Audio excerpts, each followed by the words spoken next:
is Asinine Radio. This is the weekly music podcast where every week we get into different band, different artists, and we break down one of their records. We get into the music, lyrics, how it was made, and everything in between. We try to. My name is Tyler, and way out there, hundreds of miles away, is Jeff. While you're listening, go to Spotify, Apple Podcasts. Give us 5 stars. If you're watching on YouTube, smash that subscribe button. So that's all I have for the boring intro. We are in Josh Free season, or Friesen, some might call it. So we're doing a band that he was in that, he was never in the band, but he played on this record because he's played on over 300 records. So what band are we doing this week, Jeff? This is your pick. What are we doing this week? What band did you make me listen to this week? From the small amount of things that I could have picked from, we're doing Puddle of Mudd. Yes, the small amount, the hundreds, if not 1,000 things you could have chosen. The infinite amount of artists that exist in the sphere of music in general. I was given a list of 300, and most of that list is just okay, do I really want to fucking do Seal? No. Honestly, I probably would have done Seal over Puddle of Mudd. We could have done Paramore. We could have done Paramore. We could have done Paramore. Got him. No, we haven't. Yeah, we did. On the new format? Yeah. Well, I mean, the new format, but I don't know. Anyway, what are you doing with your lips? Don't do that. I put chapstick on. I know. I seen you. You make a spectacle of putting chapstick on. I know. I just put chapstick on. You don't put chapstick. You don't put chapstick on normally. You just don't do that. How do you put chapstick on normally? It's just fucking 1, 2, 3, 4. Done. Take out your chapstick right now. If you're watching on video, take out your chapstick. I'm still shaping this one though. Shaping it. Okay. I'm still shaping it. He balls it look. It's like a ball. I'm still shaping it. It's almost like lipstick. Yeah. It looks like a lipstick. Ugh. No. Yeah. See. Performative chapstick putting on. You go horizontal and then you also twirl. Oh my god. I'm taking all the crevices. Do you ever see me with chapped lips? No, I don't. But still, the way you put it on is so fucking weird. Renee always gets mad at me because she says I chew loud, and I say, "Well, have you ever seen me choke on my food?" Exactly. Idiot. I fucking just, dude. I'm like an immersion blender. Like the way I chew my food, it basically is liquid by the time it goes into my gullet. It goes down my gullet. It's kind of disgusting, but okay. Well, you ever see me choke on food? Got him.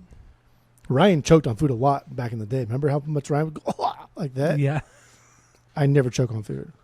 Ryan does a lot of weird things. Well, just saying. Oh, boy. All right. So Puddle of Mudd, Come Clean. This is their first major label debut. Technically their second full length. This came out in 2002, I believe. And this is Wes Scantlin on vocals and a whole new band, which we'll get into the behind the scenes of this record a little bit and how it was made. But let's get into our origin story with Puddle of Mudd. We'll get into our first impressions and then go from there. So origin story, what do you got? Go. So this came out 2001, not 2002. Okay. This actually came out, I think it came out, it's not the same thing because my origin story coincides with when it was released. This came out 3 days after I saw them live at the Inland Invasion in 2001. Really?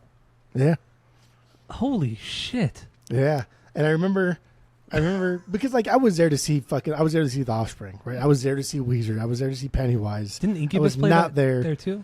Yeah. That was when I can't remember who the fuck, there was a whole thing. And then Social D was there. But on the side stage was Puddle of Mudd, and then a bunch of other fucking bands I did not give a shit about. I didn't give a shit about Puddle of Mudd either. But I remember hearing She Hates Me, and it's oh, that's a good fucking song. And I remember singing along to it after, once the third, fourth chorus hit. I was oh, this is a good fucking song. And then the next year, early in 2002, the music video dropped. I was dude, I know this song. So it was kind of I don't know. I do. That's my one and only Puddle of Mudd banger. I have no other banger for the entirety of their discography, except for She Hates Me, and just because I have that nostalgia of hearing it live first and then hearing it later on. But yeah, when I looked it up, Inland Invasion was August 25th, and this came out August 28th, 3 days later. And I had no idea who this band was.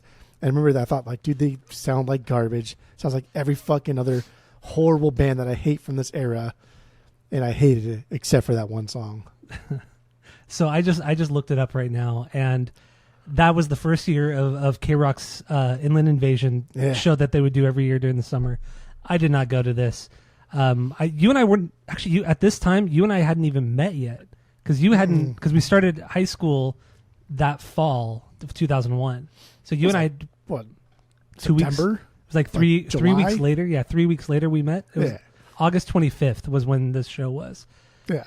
So I'm looking at the lineup. The main stage: The Offspring, Mike D and Mixmaster Mike, Incubus, Social Distortion, Pennywise, Weezer, and Long Beach Dub All Stars on the main stage. Right. Side stage 1, Puddle of Mud, Cold, Edema, Oh God. Drowning Pool were supposed to play, but they canceled. And then a band called Scapegoat Wax, never heard of them. Never heard of them. And then side stage 2 was Bombay Black, never heard of them. Shoppy, never heard of them. And Function, never heard of them either. Never but heard of them either. That was the full lineup of that year that you went. Yeah, so that's that side stage. So like I don't know who played first. I remember Puddle of Mudd played during the day because I was like, "There's no fucking way I'm missing the Offspring." I think the Offspring and Weezer were the two bands that I really, really wanted to see. And I remember the Puddle of Mudd played during the day because I would not have missed the Offspring for that. But I don't remember Cold or Edema, and that makes sense because there's no fucking way I would sit there for Cold or Edema. So fucking hard pass to those. But yeah, that was my first. That was like my first like concert where, like, Talina took me, your cousin. and she just let us. She's like, "All right, have fun," and we're like, "What?" Like, what were we, like 13, 14? Yeah, and that was when I saw like people jumping over fires and stuff. I was like, "Who? I want to do that." So that was a hell of a show. Out in San Bernardino, man, that was going to a show at that venue at that time was like the fucking Wild West, man. People jumping over fires. All the fucking Nazis that would go there. I was just going to say, that was the first time I saw like a grown fucking man take his shirt off and there's a massive swastika across his entire back. Or no, it was his back or chest? I don't remember. I mean, like for this one, it was his chest. Oh, okay. Like it was a guy like with a big swastika on his chest and he walked around the pit. And even then I was like, because my buddy's name was Eric at the time with a K. I was like, yeah, we should, let's go. This is not, no. I'm like legit. I'm too scared to be here right now. I don't want to be here right now. Oh man, that was a wild time. But or that time of going to shows. So yeah, so that's your origin story. Yeah, my origin story is the video for Blurry. I don't remember the first time I saw it, but I know it was the video for that on MTV. I don't remember what show it was on, but I hated it. I know I fucking hated it so much. I still don't like the song, but yeah, that's my origin story, and they would play it so goddamn much. I think, and I think it was one of those videos that actually was on both MTV and VH1. There, every once in a while, you get a video that would be played on both.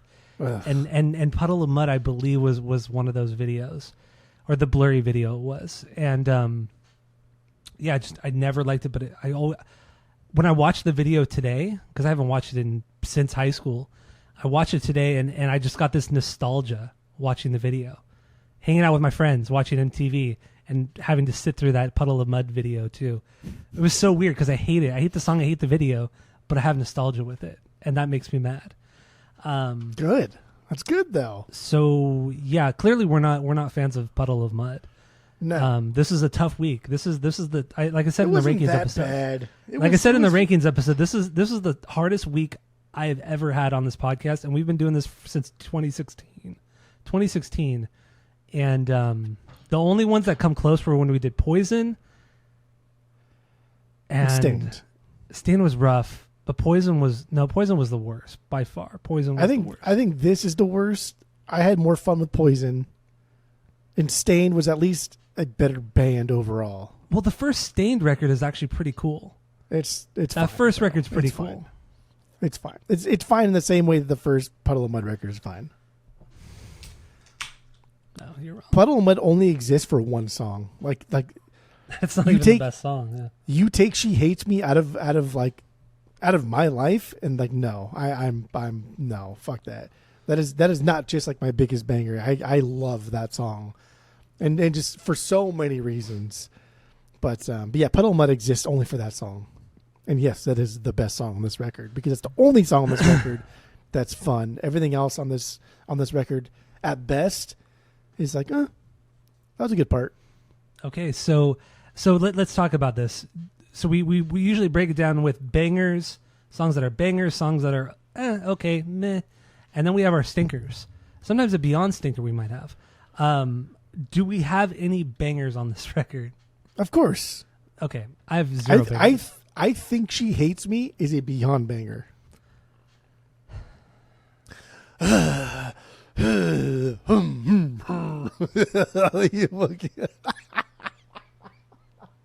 wait, I got it.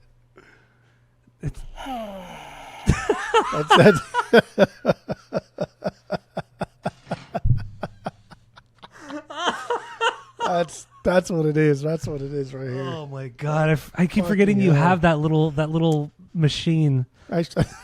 Little machine. It's a fucking it's a fart Put it up to noise the camera. remote, but it's for size. It's that's what it there is. You go. It's a fart, the handheld little fart machine, noise. but it's for size. Yeah, but it's for size, like people sighing.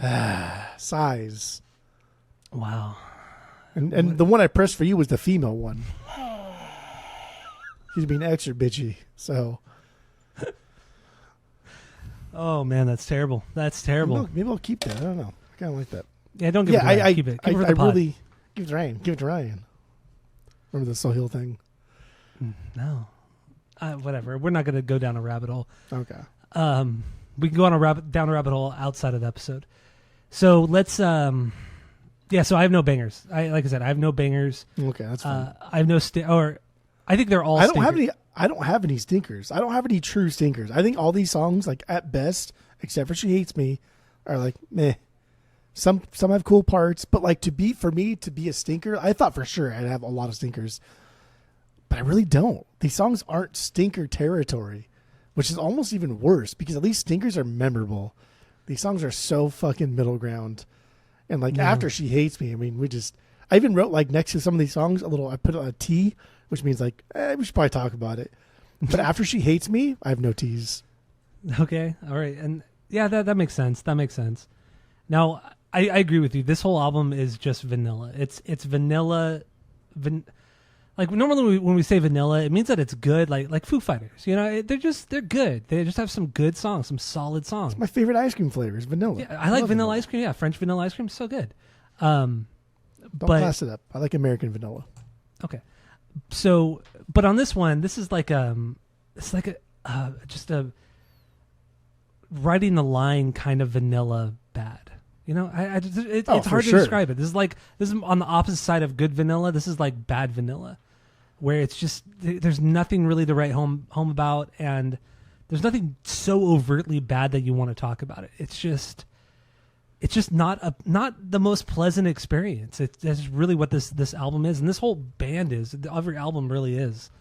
So yeah, I guess technically I don't have any stinkers. I have 4 okay songs, 4 meh songs.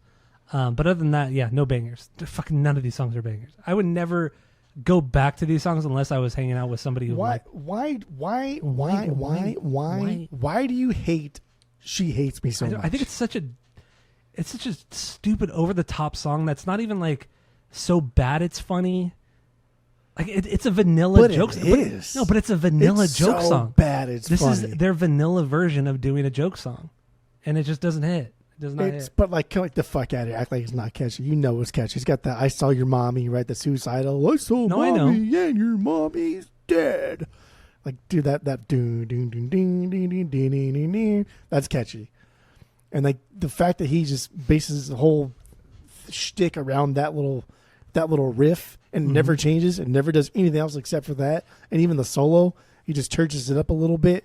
I mean, it's the same concept as Closing Time, right? Closing Time is the same 4 notes, just modulated a little bit differently. But this is. But also, dude, his funny vocals, marble mouth vocals, man, they're just. It's too over the top, man. See, way too over the top. Here's why I really do enjoy the song, and I shouldn't even say I enjoy the song. It's just I think the way I use it, because I weaponize this song a little bit too, and I'll get to that in a minute. But the Jarl here that he has, it kind of comes off as pop punky because of the way the song is set up. So I excused the Jarl in favor of a more like Newfound Glory, kind of like nasally, like the mean girl, like if you just sped this up and double time the drums, this would be a cool like Newfound Glory song, especially when it gets in like the later parts and gets heavier. We can get a little bit faster. But I like this song a lot too, because not only did I see it live and I thought like, oh, this is a fucking really cool song, and then this kind of like introduced me to why I hate this whole genre of nu metal and post grunge and butt rock and your favorite band Bush and everything that came like Bush. About this. They have like 10 good songs. Like that's why I like this. But also, this is one of my favorite karaoke songs. Especially, actually, I only sing this when I'm with Renee.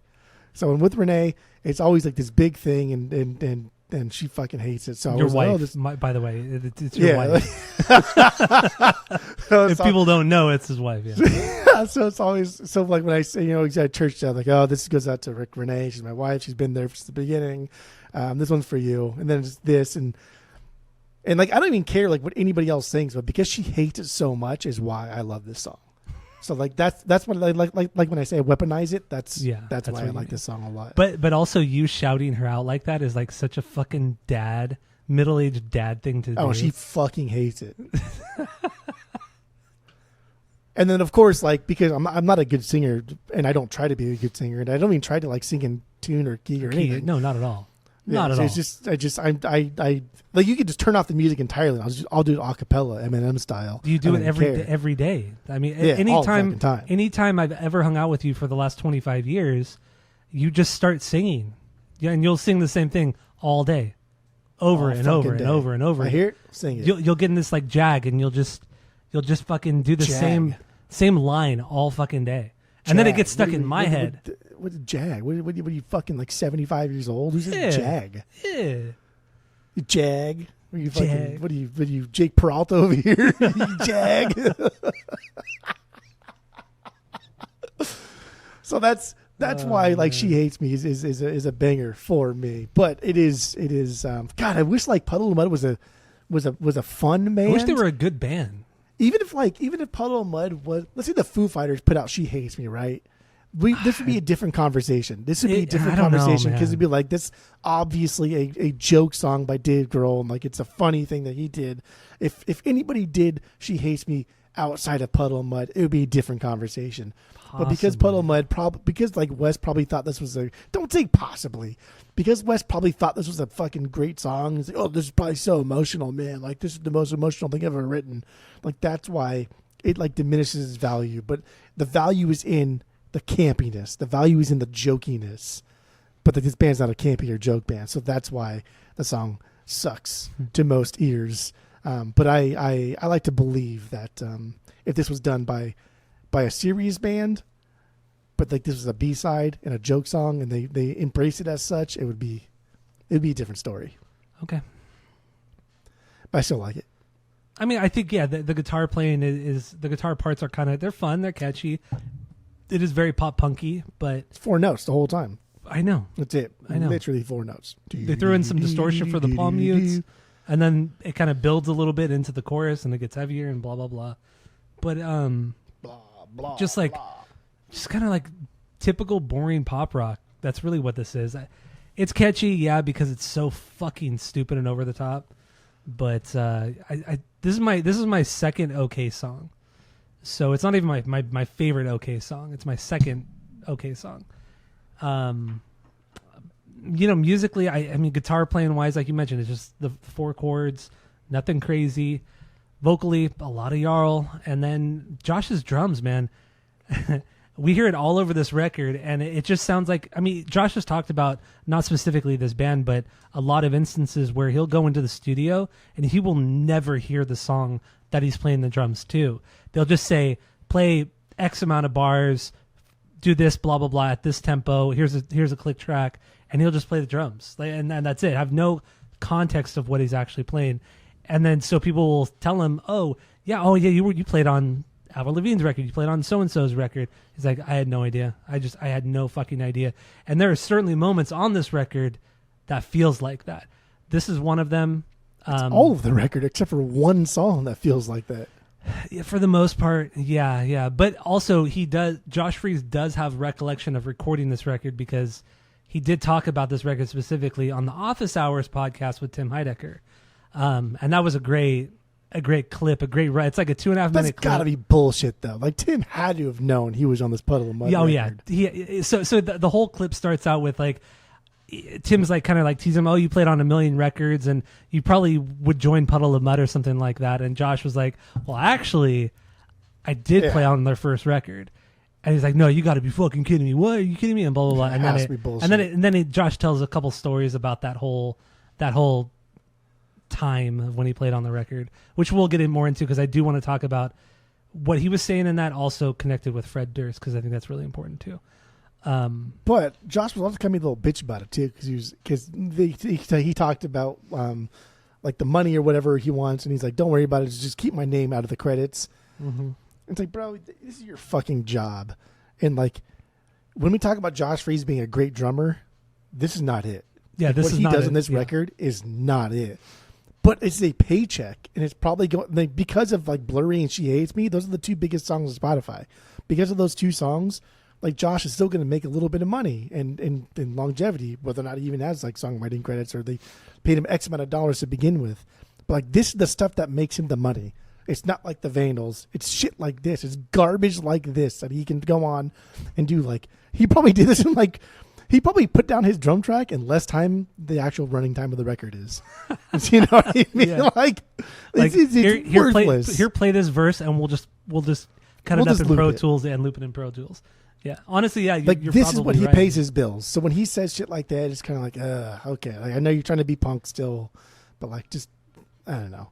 But that also, kind of stuff bothers me. but keep in mind, I don't know if at this time, if he was still under contract with Guns N' Roses.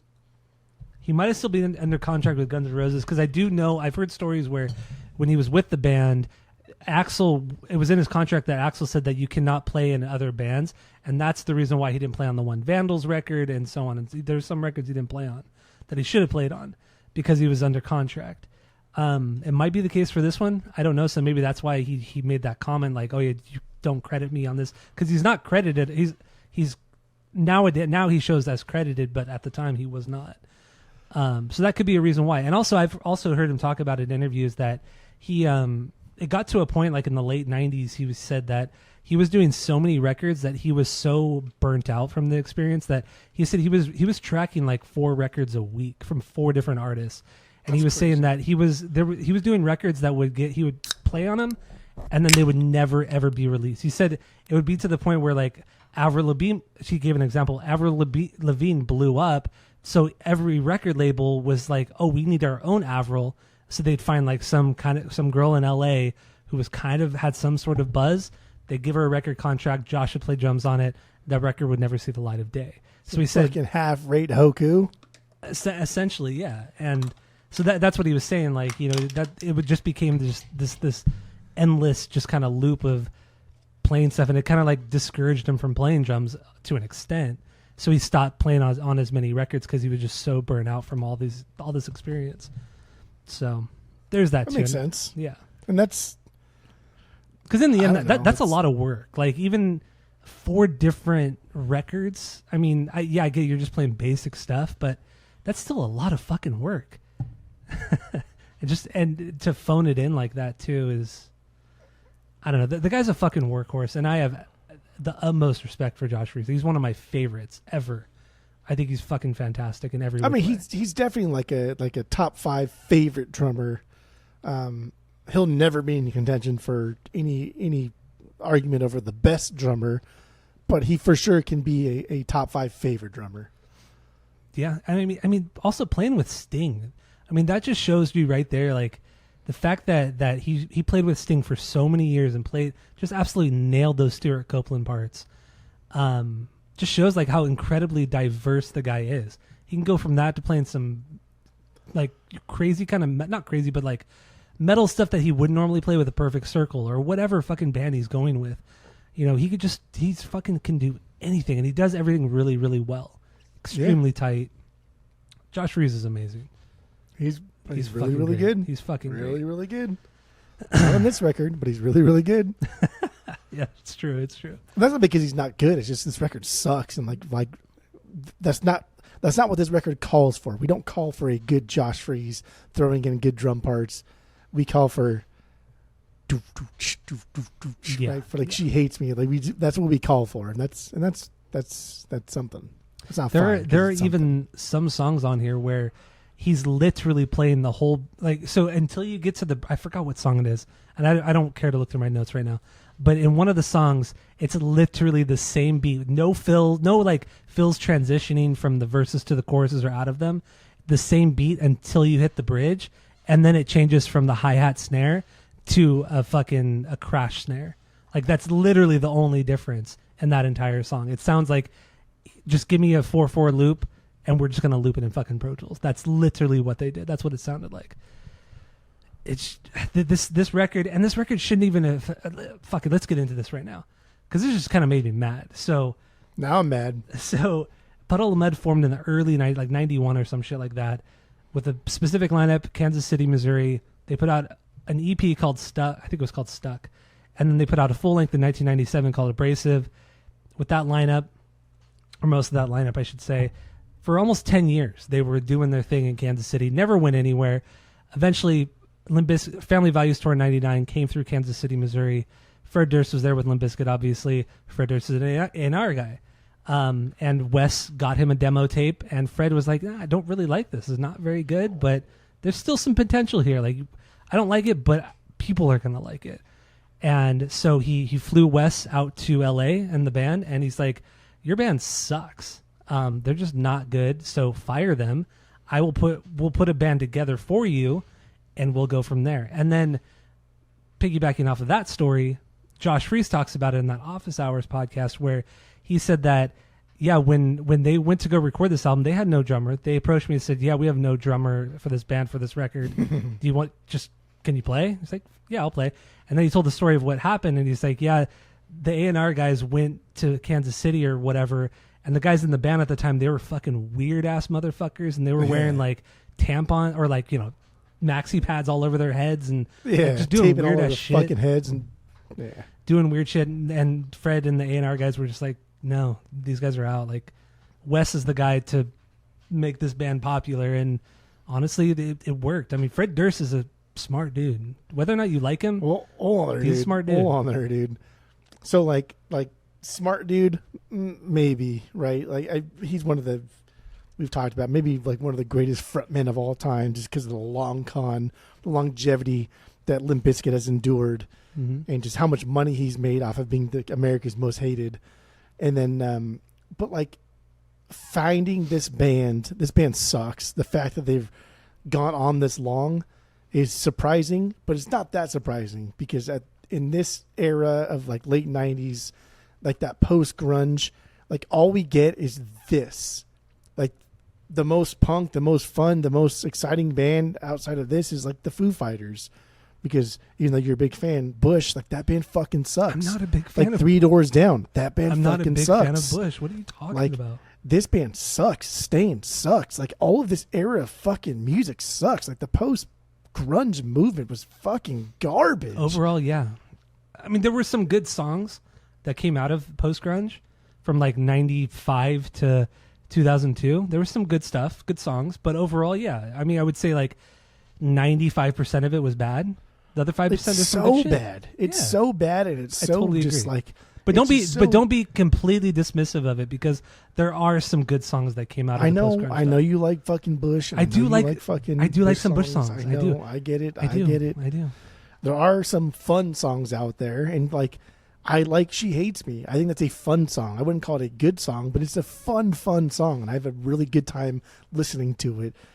But this era of music, including the Foo Fighters, it's just not fucking good. It is just not good. Like, just because you think you can write, like, pop songs and you can church them up with, like, kind of distorted guitars and a little bit, like, heavy instrumentation where you're trying to, like, pretend to be grunge music, but you're really just, like, a pop star who can't fucking sing. Like, nah, go fuck yourself. This is terrible. And Fred Durst is a anomaly because he fronts a band that is, like, pushing the envelope like through and through for decades, right? Not just like years, not just like genres, right? Like because the genre can beginning and end.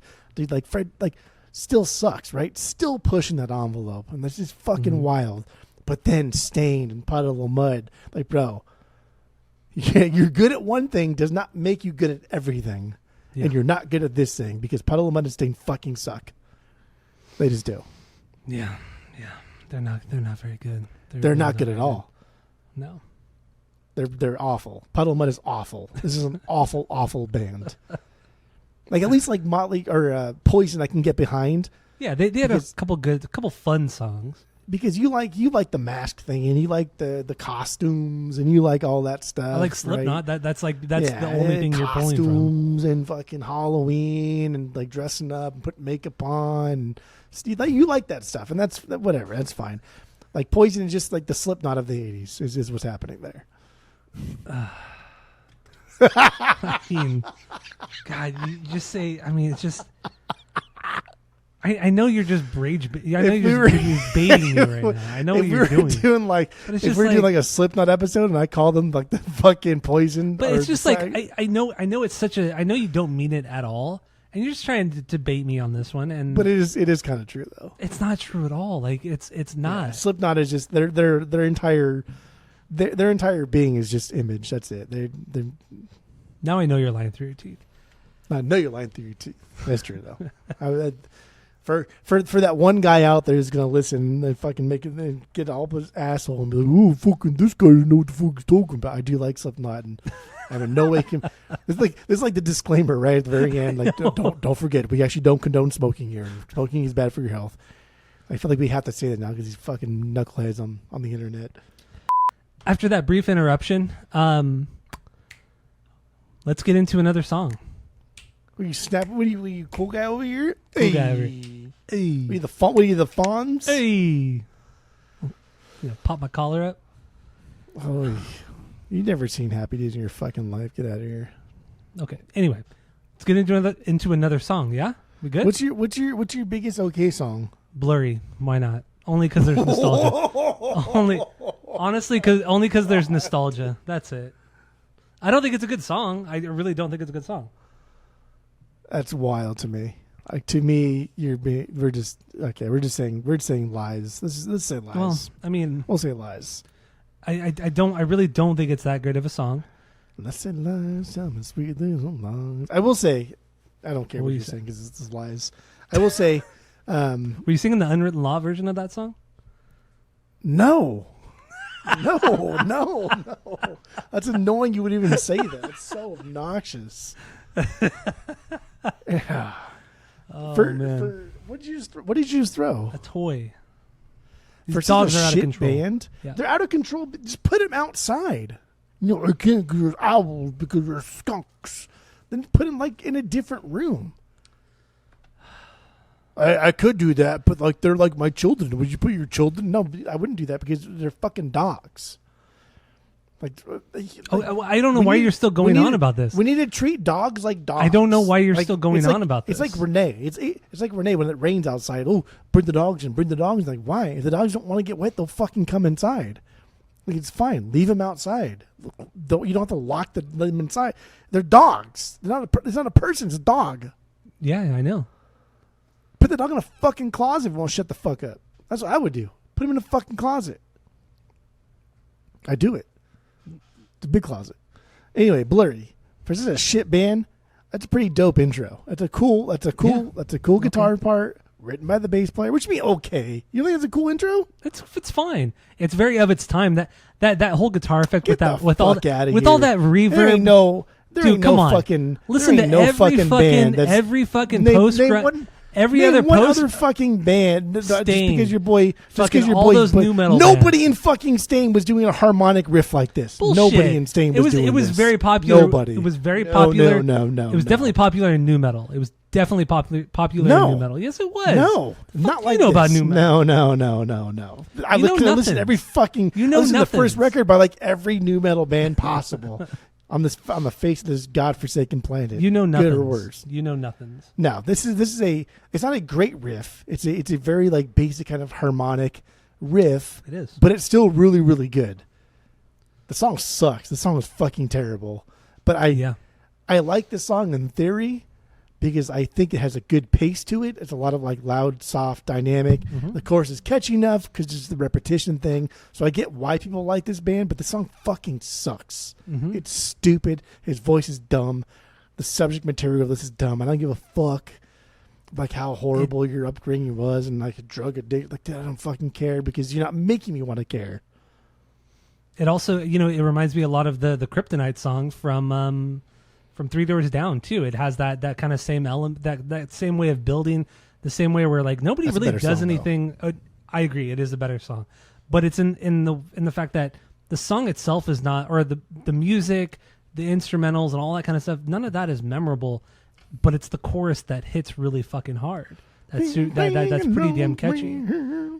I don't know. I would compare this a lot to that Three Doors Down song, but yeah, the Kryptonite the chorus is way fucking catchier. But in the end, Blurry is also, it's a catchy chorus. It is a catchy chorus. I don't like it, but it is catchy, and it makes me mad that I like it. It's a catchy chorus by repetition. You just say the same shit over fucking over and over and over. It's going to be catchy. But it's also the pre-chorus that goes into it, because you hit the pre-chorus, and it. What's the pre-chorus? I don't remember I don't remember the lyrics. Exactly. But the pre-chorus also. But the pre-chorus is a nice little build. She hates me. You remember front to back, she hates me. But you only remember the chorus of Blurry. Once again, the reason why I put Blurry above She Hates Me, or I put it as my number one, is because it's nostalgia. It's not really anything more than that. It's really what it is. She Hates Me came out the same time Blurry did. It was Blurry was the second single, I believe, and then She Hates Me was the fourth single. I didn't hear She Hates. So months later. Yeah, that makes a big difference. 22 years ago. Yeah, the fuck out of here, dude! I've watched this Blurry video hundreds of times, or maybe not hundreds, but probably around 100 times. I've watched this Blurry video. The She Hates Me video, maybe like 20, 30 times. Because at this time, She Hates Me was not nearly as big of a song as Blurry, so they didn't play it as much. I never went out of my way to go listen or watch these videos. They were just always fucking. Well, you playing. couldn't. You couldn't go out of your way to do it because you were stuck watching whatever MTV played. I could have, because I could have recorded them. Like I used to record music videos all the time. Everybody did. Welcome to Earth. I know. So, but I never did that with Puddle of Mudd. So no, I technically, I could have recorded it and watched as much as I wanted to, but I didn't. Whatever. So like I forgot what your point there was, but that's. Yeah. I'm just saying. Like you remember the entirety of She Hates Me, but you only remember the chorus of Blurry. And like you still think Blurry's better because the video is a little bit better. And the video for Blurry is dumb. I didn't say the video was better. I didn't say that at all. Nostalgic or something. I don't. It's just honestly, whenever you say things like that, I don't care because you base your opinions off nostalgia too. I heard this band at camp. I like Bouncing Souls because I went to camp once. You know.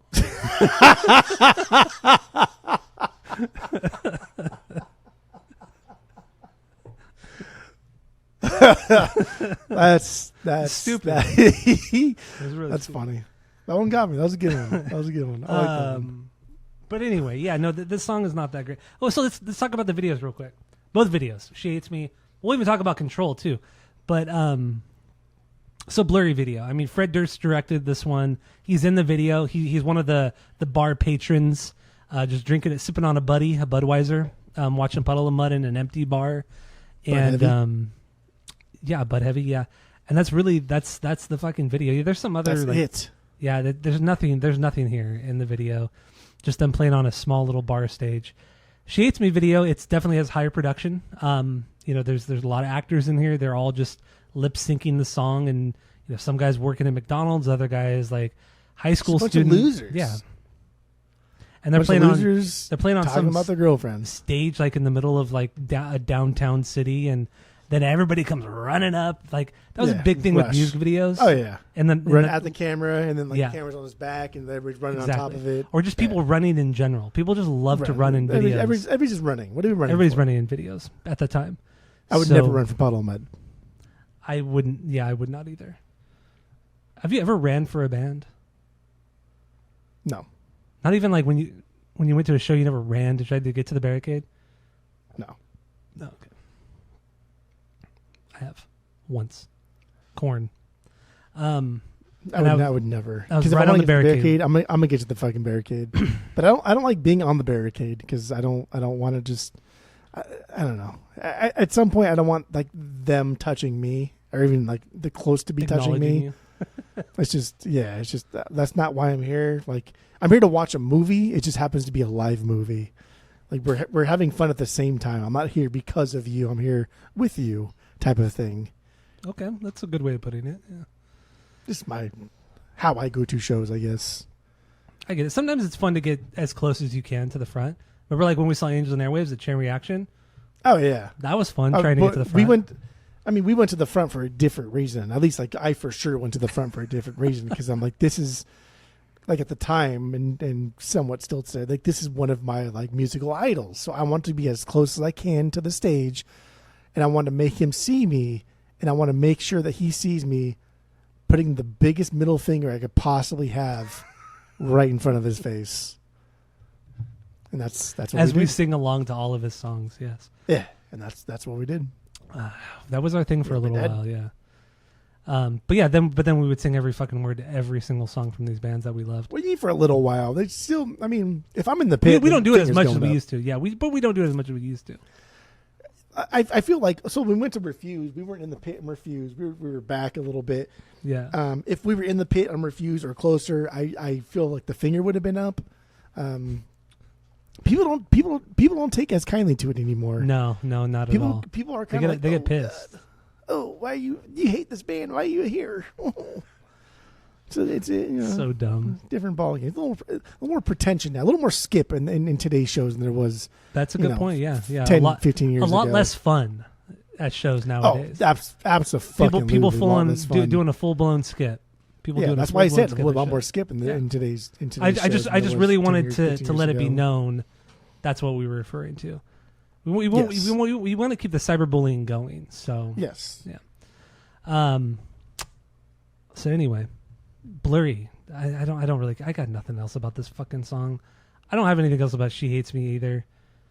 I don't have anything about this I think band. this the lyrics on this album too. They're just so basic. You know, this girl's a piece of shit. I'm a piece of shit. I'm heartbroken. But there are a couple songs about his kid and loneliness and a little bit of depression. But overall, I think the lyrics. I feel like they try to be deep, but I feel like a lot of the lyrics are they feel empty. Like they're just placeholders for everything else. There's a lot of words in these songs, but they don't go anywhere. They don't really build a world. I think they're just so average at best. But he just has a lot of words. Blurry was the only one I thought was like the deepest out of all of them because that's the one he wrote like when he was in LA. Yeah.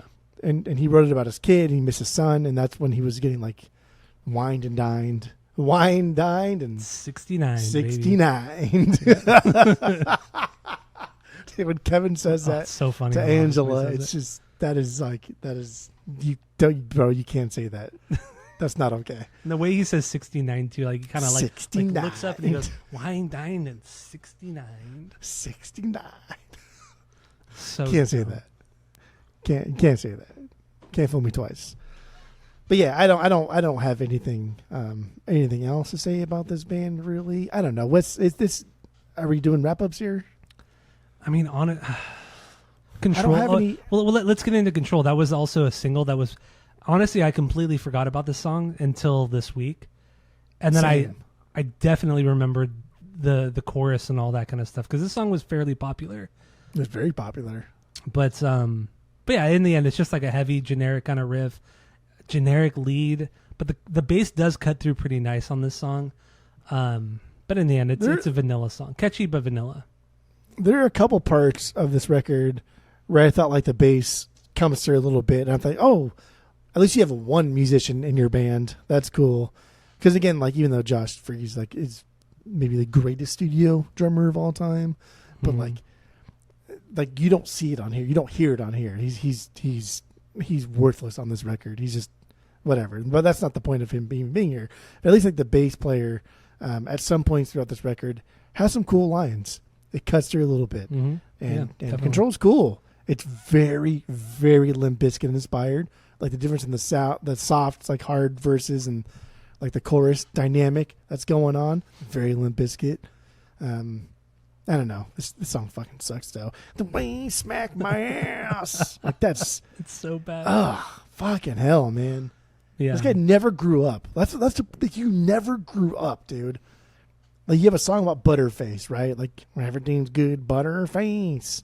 Like, dude, 20 years later, like you're still doing this. Ugh.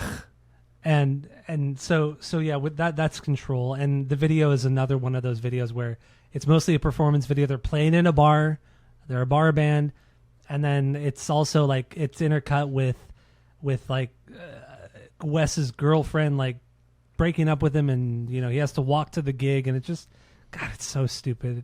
It's just so dumb. Stupid, so dumb. But yeah, I mean, I did want to talk about that one, and then also one other song too was Nobody Told Me. So this song was also originally on the Abrasive record that came out in '97, and but they re-recorded it they recorded it again for this record, and honestly, the original version was better. That was actually my banger off of the first album, but on this one, man, I don't know. It's just like it started off kind of cool. It's like this kind of sludgy thing a little bit. And it sounded like they were kind of being a little jammy, like for like a minute of the song. They were trying to do something jammy, but it just didn't quite hit. It didn't quite work. They were trying to do something out of their comfort zone, but it didn't quite hit. But then Josh's drums come in here, and this is the example that I was talking about in this specific version of the song, where it sounds like Josh had never heard this song prior, because there are moments where like, damn, Josh normally would have thrown in this really cool fill. He could have done something really cool here, but no, this whole song is literally the same beat, no fills, just copy and paste a beat. That's what the song is. So I did want to bring that up as well. But in the end, also real quick too, I don't have very many notes, so I'm trying to just pull everything together. This record sold over 5 million copies, which is insanity. And that's worldwide. They sold over 3 million here in the States, and that's a lot. Even for, I mean, in 2001, it's Napster era, Kazaa era, a lot of people were stealing music, and they still sold over 5 million records worldwide. And this is probably how Wes still makes money, is just the residuals off of this record. Because yeah, man, this is. But then like, they released a record this year. You know what I mean? Like, how the fuck is that even possible? Mm-hmm. Like, who in your life is telling you that you're still doing a good job? Like, that to me, like, that boggles my mind more than anything that they've ever done. Is how they are still, like, producing music. I mean, their fan base, people, I mean, they do have a pretty, from what I was reading and everything, it seems like they have a pretty strong fan base, but in a very specific region of the United States, like obviously not obviously, but very southern, you know, Arkansas, Alabama, you know, Georgia, Florida, you know, just very much more southern states that still really like this band, for whatever reason they do. I mean, it's fucking Hicks, dude. It's Hicks from Hicksville like this shit. It's the people that think like fucking Creed and Nickelback and Stain and Breaking Benjamin are fucking gospel, right? This early 2000s shit fucking music. This is my wrap up in case you have anything else to say. Then no, it's fine. We can wrap it up. Yeah, it's just like, this is just shit fucking music. All of these bands that I just mentioned are just absolute fucking garbage. And like the whole Nickelback like resurgence of like, well, they're actually not that bad. Like, no, they're not as bad as like we have portrayed them to be over the past 10 years. But they're still pretty shit. But they're significantly they're better. No, they're way better than Puddle of Mudd. They are better because they've written better like than Puddle of Mudd. I would say they've written like 3 songs that are really, really fucking catchy, and they just wrote those over and over. They Bob Dylan their own songs just over and over and over again. But for sure, like the people that like this are just dumb fucking Hicks. And I don't even care. I don't even fucking care. It's disrespectful and it's stupid. But the people that like Puddle of Mudd are the same guys over here. Yeah, are the same fucking people that go to like Stagecoach. Are the same people that love fucking Luke Bryan. The same people that love all these bullshit fucking generic ass garbage pop country musicians that are no different than like things that came out 2 years, 5 years, 10 years. Unless your name is Garth Brooks, you are not pop country. Go fuck yourself. Don't even care. Even Garth Brooks, that's like... But at least he knew it, though. He knew it. True, He's like, fuck yeah. I make garbage music, and I make garbage music for the masses, and I'm going to sell my soul to Walmart for more money than anyone could ever possibly imagine. Yep. And he did it. He did. And what's his name? Chris Gaines. Chris Gaines. They both knew it, and they both fucking did it. Like, that's... Oh, dude, Garth Brooks. Man, Garth Brooks and Chris Gaines, man. Those two guys. So stupid.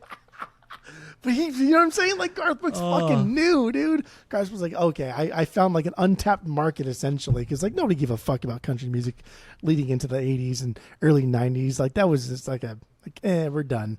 Outlaw country's dead. Like, everything is gone. I don't want to get the whole country thing here. Like, Puddle of Mudd is garbage, dude. Like, the post-grunge movement is garbage. I don't like throwing Foo Fighters into the post-grunge movement because I don't either.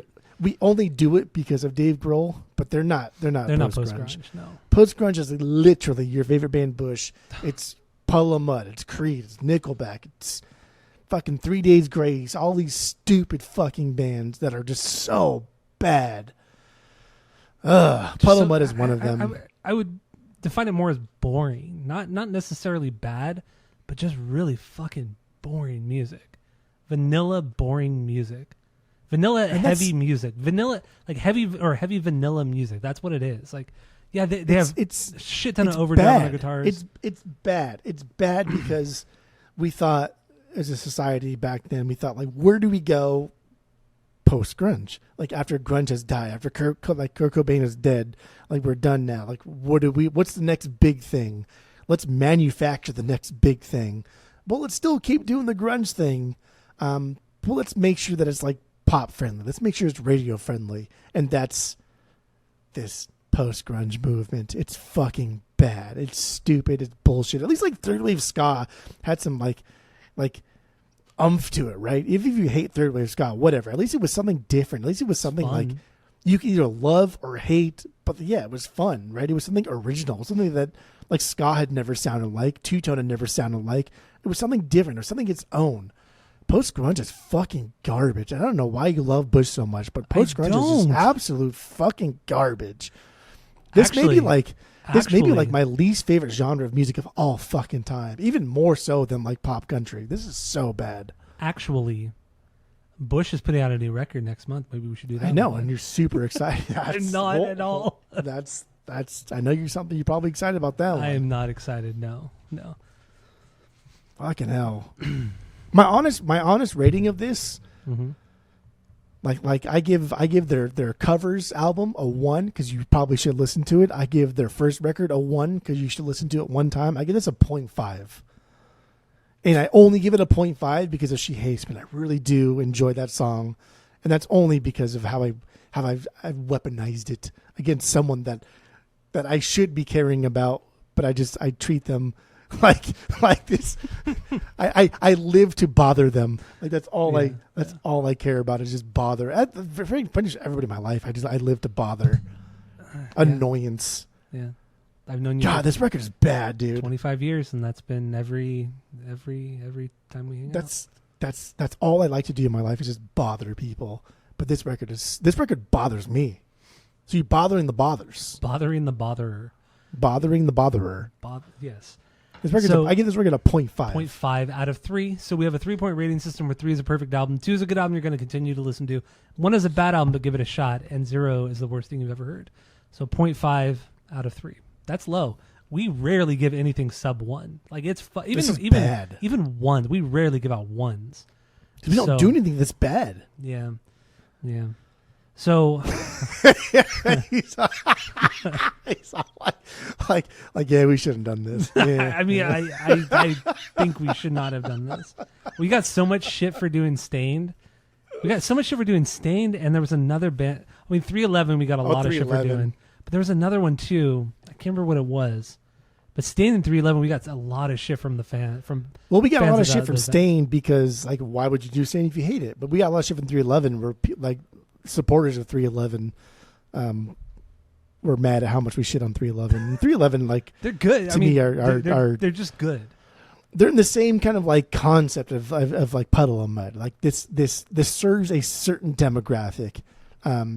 This post grunge demographic, I think, is just for fucking hicks from Hicksville. But 311 is just, I don't know, guys that like maybe like miss the boat on Sublime and don't really know what else to do. So 311 fits that bill. And the guys in 311 are a great musician. Like they're all great, but it just some of their like a lot of their music is just kind of vanilla. I don't know. They have like five. They have like I would say they have like 8 bangers. Otherwise, everything else is like you got a good solid 12 greatest hit, like a good greatest hits record from 311. No. We'll say 10. Okay, split the difference. So my final thoughts on Puddle of Mudd, this record. This is not a very good record. I agree with almost everything you said. I think the post-grunge era of music was generally just 99% of it was bad. 99% of it was bad. And it was just the music industry trying to make a buck off of not only grunge but also Kurt Cobain's death. I mean, because Nirvana was such a cash cow for Geffen and music in general, and just trying to make more bands that sound like Kurt was a huge draw. Not drawl. What the fuck is wrong with me? Draw. And that's why you got your Stone Temple Pilots. You know, it went in the early '90s. I mean, it was still kind of in the grunge era, but Pearl Jam was still before that. But anyway, yeah, I don't know. Puddle of Mudd, just there's no reason for them. There's just who I don't know why people still like that. And Wes Scanlon is just like such a piece of shit. He really is. Not only just to like people in his personal life, he's a piece of shit too, but also like the fans. Like he'll show up drunk, he'll show up fucking strung out or whatever he's doing, and just not even play a show or play a couple songs and bail out and just totally disrespect the people that paid to come out and see him. He's a piece of shit. He's an asshole. Yeah. Even this year, 2025, he's a piece of shit. Happened like 3 weeks ago. Where he was doing some like bet, or he wouldn't get out of his fucking car, and it wasn't like it was like some sort of like not NASCAR event, but some racing event in Alabama or something like that, and they auctioned off a guitar that the band signed. They auctioned off for like $6,000 to go to some charity, and then the band played after that auction. They got like 2 songs in, but he was so wasted that he couldn't even finish the set. It's like, come on, dude, you're like what? Early 50s now, and you're still way too fucking old to be a piece of shit like this. Yeah, dude. Like people like phase out or they die. People age out of crime. People age out of like drug addiction, or they just die. Yeah. This guy's done neither. I don't know how the fuck he's still alive. I don't know how the fuck he's not like in jail. Like he must have good residuals from like this record because he has good representation. Yeah, that's true. That's true. So with that being said, I'll give this a 1. A 1 out of 3. I'm being generous today. I'm being a nice guy today. You are being generous today. Surprised you give it a fucking 3. I give it a 1 because I feel like people should at least hear it once to understand. Like, I think people should when it comes to the post grunge era bands, I think everybody should hear this record by Puddle of Mudd. They should hear Creed. Just say Bush. Human Clay by Creed, and they should hear Nickelback. Those are the 3 post grunge bands. You tried real hard bands. not to say Bush. I know that's fine though. Because Bush has some good songs. Those other 3 bands, they have some okay songs, but that's about it. Bush has some really fucking good songs. A lot of vanilla, but some really good songs. But anyway, so yeah, I think Puddle of Mudd needs to be heard at least once. Creed and Nickelback are the other 2 that need to be heard at least once to really understand what really post grunge is or what it was. Not this record though. You can listen to Abrasive. Get it? But this has "She Hates Me," your favorite fucking song, right? That's the only reason why I got a 0.5. If you took that song out of this would have got a 0. Yeah. It would have got a 0. 0 fun for you. Okay, so truly, dude, I like a lot of bad music. We did a whole episode of bad music 2 weeks ago, and we did it today too. Man, this is bad. So I'm done. I don't want to talk about Puddle of Mudd ever again. I'm done. I'm fucking done. Ever again for the rest of my life. This has been such like. I mean, I still had fun this week because I wanted to talk shit on it, but this is the hardest band I've ever had to get through on the podcast. Easily the hardest band. And we've done a lot of shit bands, but not a lot. But we've done some shit bands, I should say. And this was the toughest of them all. But yeah, no, this for me was this Stained, Poison. Okay. Yeah. So thank you all for listening. Go to Spotify, Apple Podcasts. Give us 5 stars. If you're watching on YouTube, smash that subscribe button. And that's all I got for this episode. That's all we have for this episode. Thank you all for listening. And that's it. That's all. Airloose.